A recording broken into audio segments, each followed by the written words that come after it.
ഓം അമൃതേശ്വര്യൈ നമ. അച്ഛനും അമ്മയും വള്ളിക്കാവലമ്മയെ കാണാനായിട്ട് ആശ്രമത്തിലേക്ക് പോയി.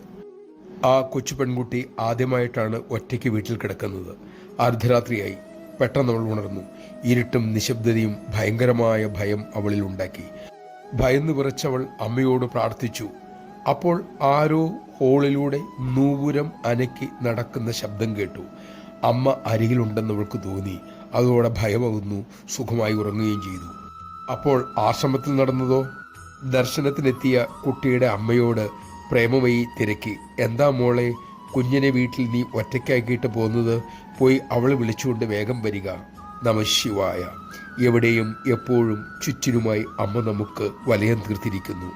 അക്കാര്യം ഒരു സത്യമാണ്. അത് ഉള്ളിൽ ഉറച്ചു കിട്ടാനായി നമുക്ക് അമ്മയോട് തന്നെ പ്രാർത്ഥിക്കാം. അമ്മ അരികിലുണ്ടെന്നുള്ള ഉറപ്പാണ് ശാന്തി. അത്തരം ജീവിതമാണ് ധന്യം.